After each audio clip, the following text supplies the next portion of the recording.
Assalamualaikum warahmatullahi wabarakatuh. Perkenalkan, nama saya Abdi Sugara, sekolah Mans Bangambir dari kelas 10A yang ingin mempresentasikan pelajaran ekonomi yang berjudul Benda Pemuas Kebutuhan. Benda pemuas kebutuhan adalah segala sesuatu yang dapat memuaskan kebutuhan manusia. Benda pemuas kebutuhan dapat dibagi menjadi dua, yaitu berupa barang, contohnya meja, kursi, dan lain-lain. Berupa jasa, contohnya guru, dokter, dan lain-lain. Satu, jenis-jenis benda pemuas kebutuhan dapat dibagi menjadi empat. A. Benda pemuas kebutuhan menurut cara mendapatkannya terbagi menjadi dua, yaitu benda ekonomi. Benda ekonomi adalah segala sesuatu yang untuk mendapatkannya memperoleh pengorbanan. Contoh, untuk memperoleh makanan kita harus membayar. Dua, benda bebas. Benda bebas adalah yang tersedia dalam jumlah banyak di alam ini. Contoh, udara untuk bernapas, air laut, dan lain-lain. B. Benda pemuas kebutuhan menurut kegunaannya dapat dibagi menjadi dua, yaitu benda konsumsi.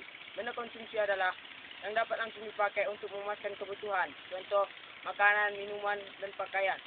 Dua, benda produksi. Benda produksi adalah melaksanakan proses produksi atau guna menghasilkan benda lain. Contoh, pabrik, mesin, dan lain-lain.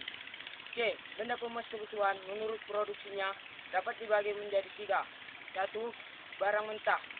Barang mentah adalah bahan dasar pembuat pemuas kebutuhan. Dapat dibagi menjadi empat.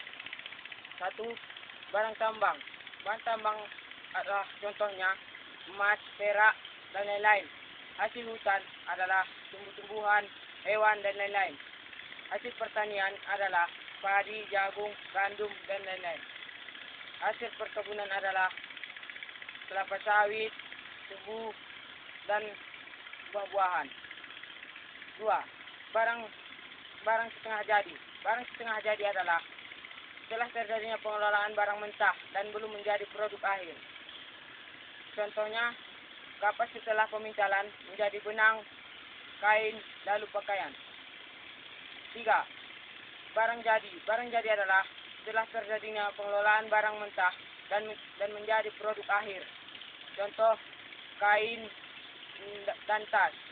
Empat, benda pemuas kebutuhan menurut kegunaannya terhadap benda pemuas kebutuhan lain.